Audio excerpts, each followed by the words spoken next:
All right, so basically, I want to jump ahead to the part of the story that you were mentioning. So you went to these men's groups, you became aware that you just weren't happy in your relationship, and then you started to do work on it, but you didn't actually have the conversation. But then what happened after that?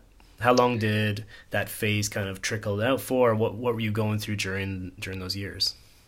Well, so I was scared all the time in my 30s trying to run a business and worrying about what's going to happen with my kids and who's going to pay for college and all that kind of stuff.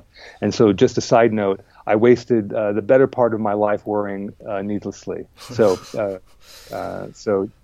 take my advice. Don't do that. It really does no good. Because it took me a long time to figure out how the universe really works, which we might get to a little bit later. So I just did my best. I just did my best. And it would come up, and I would try to make something happen, and it would maybe move the needle a little bit, but then it wouldn't. Because ultimately what I learned down the road was that what I was wanting in life and who I was completely different than my wife. But I kept thinking, but I can change you. I can fix you. In fact, I'm in this business. I know this shit. Yeah. Right? But it was really my fear of being honest that kept me doing it for a long time. And so I have to say, for 15 years at least, I knew I wasn't happy in the relationship. Nobody on the outside, except very close people, would ever even have picked up on it. That's interesting when you said fear of being honest. Oh yeah, because if I bring it up, consequences, heavy consequences. If you mention separation, divorce, you're gonna say that word, right? Yeah. You better mean it. You better mean it, buddy. Right? Yeah. Well, so I kept banging up against it. My issues kept banging up against her issues, and I have to tell you that those issues were there from the very, very beginning.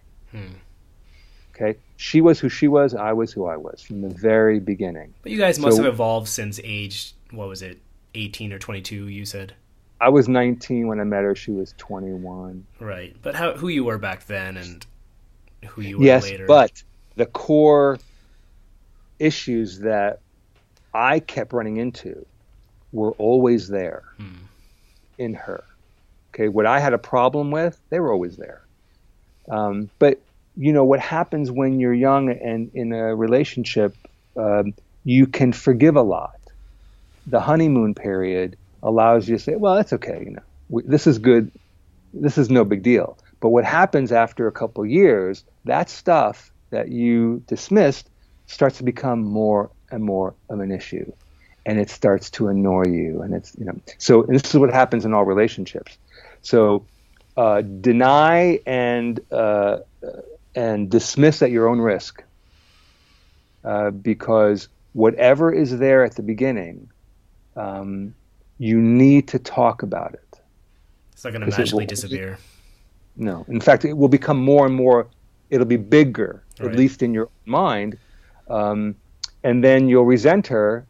And guys have this experience too. When women say, I'm leaving you, well, why? Well, because of this and this. Because, well, I've always been that way.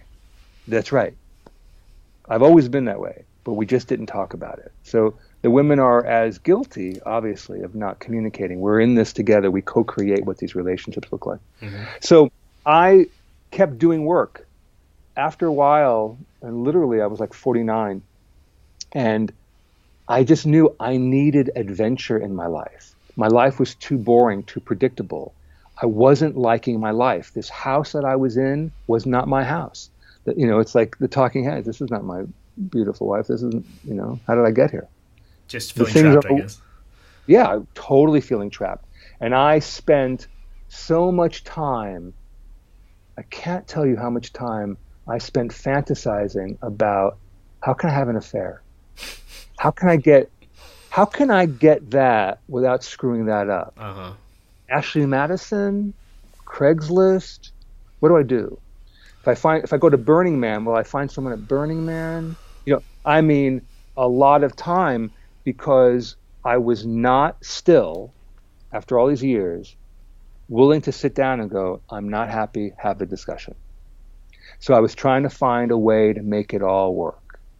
So I would go to massages and, get jacked off and whatever and, feel okay. And at least I get some of that. But now I can see how all of that was just me not having the courage to speak up. Yeah, they're like ways to cope with it, or little small fixes of the adventure you're looking for, but of course leave and you get the avalanche of adventure come in, essentially, Yeah. Well, what do men do? We drink, we smoke. Yeah, talk about that for a bit. A lot of men, they self-medicate when they're in that place. And again, it happens with being stuck in a shitty job, and it's stuck, of course, being in a bad relationship. Sort of like a place that you spend so many hours. You go to bed each night with your woman, and it's like you keep coming up against that every single time. So obviously, if there's pain there, it's not going anywhere. So what do guys do to deal with that with that pain? Well, one thing they look do around, is right? Well, there are opportunities everywhere because there's so many unhappy people everywhere, including unhappy women. Mm-hmm. So there's that. They develop very complex fantasy lives of porn and masturbation.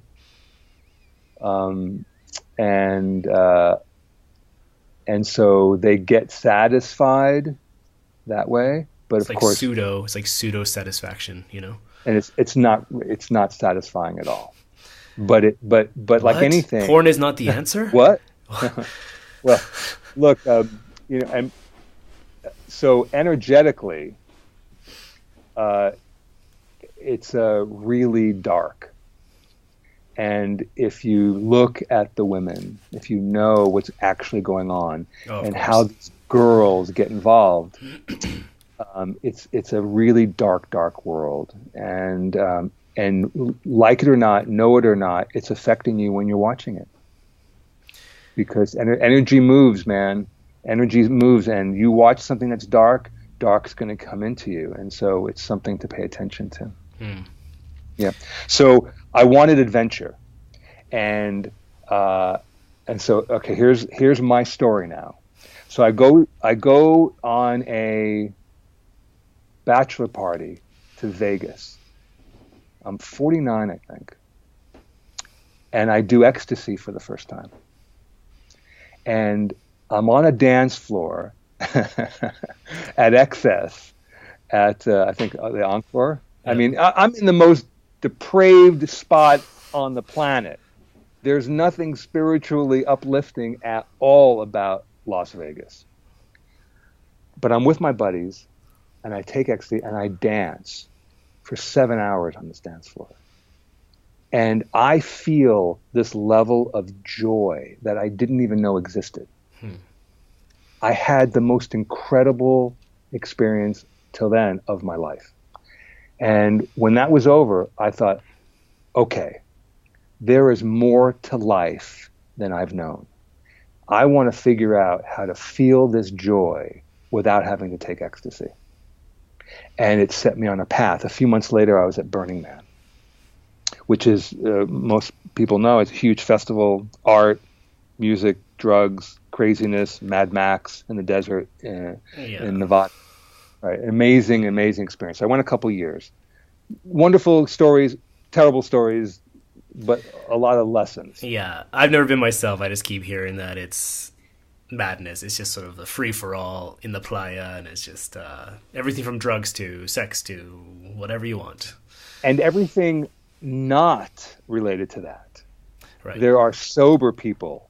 The art is unbelievable. Anyway, fantastic experience. Everyone should do it.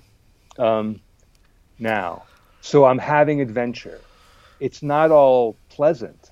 I'm having to confront my issues along the way. I feel comfortable. I feel really uncomfortable. I was still dealing with loneliness. I wish my woman was with me. I was still married, but it wasn't something that she was into doing. Mm-hmm. And so now I'm starting to have these adventures on my own, never being unfaithful. I had opportunities, but who I was, I kept sabotaging. I mean, this is the part that always killed me, I had opportunities in Burning Man especially too, because things go, right? But it wasn't, ultimately I learned much later, it's not who I was. What I was really looking for was not just the freedom to lay anybody I want. It was to have connection. And ultimately, 5 years later, after doing a lot of other work, energy work and body work and all sorts of things, one day, very unceremoniously, quietly, I realized, oh, this is it. And I had a conversation with her a few minutes later, and a week later, I was out of the house. Okay. And that this part for me is really fascinating because decision making. I don't know why, I've been fascinated by the topic of decision making for years. Probably because in the early years, there's a struggle with making decisions and second guess myself, whatever. Byron Katie talks about this one concept, which is quite counterintuitive. She says that no decision ever happens before its time. It never happens too late, never happens too early. You don't even make the decision makes itself. And the whole idea that you're not in as much control as you think you are, there's a deeper part of you calling the shots. So I think a lot of people that are sitting there in a relationship, they think they just need to man the fuck up, grab their balls, go for it, and make that decision to break up with their girl, for example, if they're in the wrong relationship. And yet what I'm hearing from you is that it was actually a series of events that happened, and suddenly the right timing happened, the fruit became ripe, and then it happened almost on its own, or almost like organically. Is that the way you'd say it happened? Yes.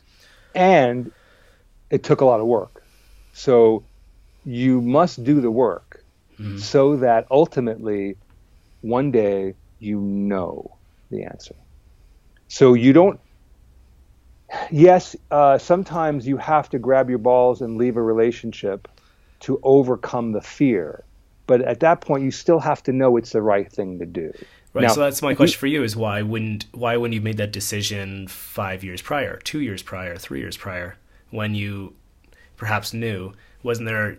Do you ever beat yourself up to sort of say like, why am I still here? Why am I not leaving? Why am I not making this big bold decision? No, I kept thinking that the only way I'm ever going to get out of this relationship is if there's some tragic accident or she gets sick. So the idea of even having that conversation and just breaking up wasn't even an option on your radar. No. Interesting. No. I was so stuck that's where I was. And it's a very common place to be. Right. But even I think nowadays you look around, you see people getting divorced left, right, and center. And you didn't you see like that and sort of see as a shining example of, okay, Bob over here did it. It's not the be all and end all. I could do it too type thing. Well, I coach men through divorce. Mm-hmm. It was all around me.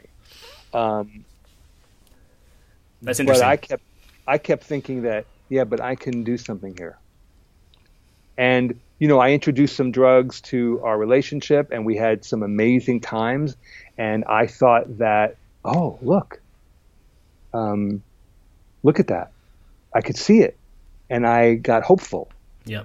But in the end, whatever she did with me, she did to please me, not because she wanted to. Right. It wasn't her. And no. And so that's, she was doing the best that she could do in an impossible situation. And ultimately, I realized after all of these things and lots of efforts and both of us doing the best we could within that situation, I realized, okay, now I get it. And so the same thing happened with my partnership in production. I had a lot of complaints. I would take it to my men's team. They told me for a couple of years, you don't need to be partners. You can do this work on your own. I go, What are you talking about? I met this guy at the same time I met my wife. I'm in 2 marriages. What are you talking about? It's insane. And then one day on a Saturday morning, I woke up. I go, oh, I don't have to be his partner anymore. And on Monday, I told him. You were just ready. So that conversation, do you feel like it took a lot of courage to do when you have the realization, you just know in your bones, I imagine, that, okay, this change has to happen. Does that follow-up conversation require much willpower at all? Or was it just sort of, you couldn't even stop it if you wanted to kind of thing? The courage for me, I think, came in the commitment to keep trying to figure it out. So you think that's the advice? Think that's the advice to guys is instead of saying, you know what, just march into that house and break up. that's not really necessarily the answer. The answer is more like direct your courage towards working on it, diving into the parts of it. Or that's right. You want to do the best you can with the relationship you're in, because there's a lot to learn. Regardless of how it's going to work out, there's a lot to learn. And you don't want to leave when you're angry, and you don't want to leave just because you're into some other woman. You want to be super clear, especially when you have kids, right? You want to be really clear about what you're doing. So when I made those important decisions in my life, I was calm. I was flat. There was no heat on it anymore. The decision had already been made, and I was just delivering it. And I'm telling you, when I had this conversation with my wife, I hadn't planned a thing. Mm-hmm. Not a thing. A week later, I was living in a rented place. I had not thought anything through, but it didn't matter to me because I knew this is right. Now, it's been 2.5 years, and I've had to go through a lot of things in those 2.5 years to unravel a 35-year relationship. Of course. So, but I've never second-guessed the choice. At the same time, I still have a lot of work to do emotionally, energetically, spiritually, generationally. I mean, to understand me, to sort of let go of these ways of seeing the world, these ways of beating myself up, the guilt and shame. There's still that work to do, but I know that the choice was right for me, that my soul was saying, you have to go, you're a seeker. You can't be with someone who's not a seeker. Yeah. I don't think that can ever be reconciled. And you just make each other miserable. So it's a form of suffering to keep someone else, and to keep more importantly to keep yourself in a situation where it's just not compatible. But to keep yourself forced there, it's a form of just beating yourself up. It's a form. But it's difficult too, because when I pulled the trigger, I blew up her world. Did she? I blew up her fantasy. Uh-huh. She, girls grow up looking at magazines from a very early age about their Prince Charming and planning their wedding and living happily ever after. And I mean, this is the bill of goods we're sold. Yeah. We're not sold, hey, you're going to find somebody and be in a relationship, and then there might be a time when that relationship is over, so you want to be loving and supportive and send them on their way, and you move on to the next phase of your life. And we're not told that. And also, I find that what's better for yourself is also better for her too, no doubt, right? So for both parties, it's a win-win, because now she's free to the partner. Ostensibly, but only time will tell. So that's not what I'm experiencing at the moment, right? There's still, it can be a painful process when someone's not seeing it the way you're seeing it, or fighting it, or there's anger and betrayal, and all these things exist. So it's ultimately, I believe that if it's not healthy for one, it's not healthy for either. That's obviously what I was alluding to, yeah. But not everybody in this lifetime is wanting to look at all that. Right? Yeah. It's like my mom, who remained angry after my dad died, rather than seeking out help and moving on with her life and finding joy and finding a new man and building a new family. It was a choice. She was not going to learn any of those lessons in this lifetime. At least not this lifetime. Yeah. Not in this. That's right. Before and after, did you find that it was like, I think a lot of people, again, I can say probably job and also relationship, but say they're stuck in the relationship example, they're just feeling like it's hell, they need to leave, they're in fear, they're not doing it. If they look to you and you did cross that, you did pull the trigger, on the other side, was it all you thought it was going to be? Was it bliss? Was it Was it the did your soul breathe a sigh of relief? And I don't know. I have had moments of all that, and painful and challenging and under a microscope. I have a ton of men that I work with every week watching every move. And it's a blessing for sure that being in this work has kept me on my toes and reminds me every day of the things I need to think about and the work that I'm going through. So it's been great. Having the men, I wouldn't be where I am without having the men in my life. Both the men I'm working with and my buddies, who've been around this stuff a long time. But I'm having much more the life that I thought I was too old to have. I thought that ship had sailed. I'm a young 55. I just don't feel it. There's nothing about me that feels that. And I thought I want to have the life I missed when I was 20 and 30. Where I was conservative and trying to make money and all that stuff. I want to live life. And so I'm with somebody now. And, we just got done with a 3-month trip in Southeast Asia and looking at where in the world we're going to be living and really blowing up this life that was given to me and deciding one piece at a time. And it's not always easy. It's not clear. What is this life going to be for me now? And so I'm changing everything. I'm in the process of changing everything because I want to see who I am. And I think this is where the courage really comes in, because I have put myself into a lot of situations where it wasn't pleasant, but I was trying things out. And I'm grateful for every piece of it because it's starting to paint a picture, of like, okay, well, I don't want that. I don't want to do that again. Well, let's move in this direction. And having someone, a partner to do that with is exactly what I had always hoped for. Sure. And so now I have that and, we're figuring it out. Yeah, I think two things is that one, you are, of course, exploring now the areas that you wanted to before, but also I think that a lot of people hold this idealistic paradise that once you make the decision, it's the be-all, end-all.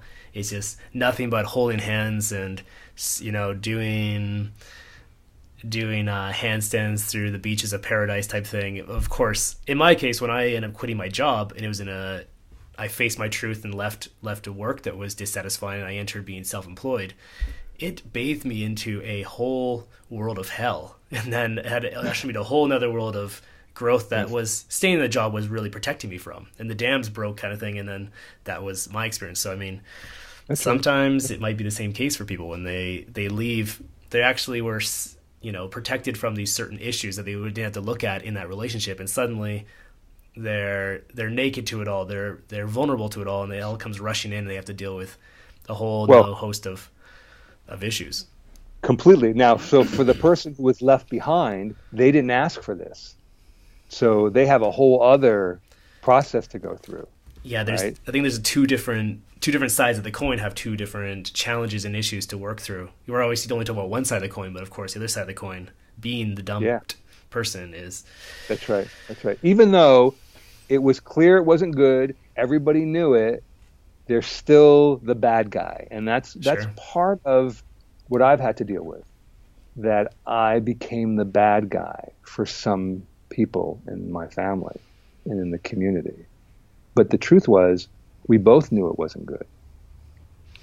We both knew it, but usually there's only one person who has the courage to say, but I'm going to go. Yeah, and there's something about it, you don't really get to choose what your truth is. It chooses you. And you can either bend to it or you can ignore it and pay the price with suffering. But, I mean... That's right. At the end of the day, most people do that. Of course. Most people will pay the price suffering. And the suffering is all kinds of stuff. Emotional suffering, getting cancer, illness. Yeah. Because they're keeping it all in. Yeah. And we see that everywhere. I mean, there's a lot of unhappiness. Very few men, which is the work that I do, very few men reach out for help. And they usually don't do it until they're clobbered. Like, Yeah. it's so miserable, It's the last you know, resort. oftentimes. Or she says, "You bet, if you don't do something, I'm out," or whatever. Hmm. So very few people are really wanting to do the work. Now, more and more these days, the consciousness movement is growing. People are definitely paying more attention to these things now. But still, I think in terms of real numbers, it's a small percentage of people who are really wanting to confront and break the chain that has been a part of their lineage. Yeah. Talk about that. There's two areas that I want to talk about. One is the area of regret, which we can get to in a little bit later. But first, I want to talk about this idea that, I guess it ties into regret, that everything happens for a reason. There's an overarching purpose to the way things panned out. Have you found that's been the case, that you can look back and the way things did unfold was actually perfect, or it happened the way it needed to, for example, if the way you intuit it, or what's been Yes. your... Well, what I've learned over time is that the universe, I believe in the law of attraction. I believe in the energy flow. I believe in calling things into my life rather than trying to carve it out and force things. I tried to force things for years. It didn't work. When I let go and I prayed more and I meditated more and I was grateful for the things I have and grateful for the things that were coming, all of a sudden they all started to come. So my whole world view has changed, and so my work has changed. What I teach the men is very different these days. The tools in my book are still valid, but they rest on a much deeper spiritual plane. Yeah. So the tools in my book will help you deal in the moment with your earthly issues, how not to be so much of an idiot with your wife, calming down, tools like that sort of thing. But what's really happening? And what do you really need to do? And what support is out there for you to get so that you can start listening to your intuition and start trusting yourself? Because the wisdom for all of us is inside already. It's here. I mean, we're all connected. Will we quiet down to hear the wisdom? Meaning, even if you hear something from another man, are you paying attention to how it resonates with you? Because if it resonates, that's your internal wisdom saying, this sounds good, go in that direction. But we're so buried in expectations and social norms and shame and guilt and everything we've picked up along the way that we can barely, if at all, hear who we are inside. In the book, I just want to say, in the book, The Four Agreements, Ruiz talks about the domestication of humans. And his feeling is that because everything we do is about moving away from criticism and to gain acceptance, that we alter our behavior at an early age to get the rewards instead of the punishment. So that by the time we become adults, he says, I don't know if it's like 98% of who we think we are is not who we are.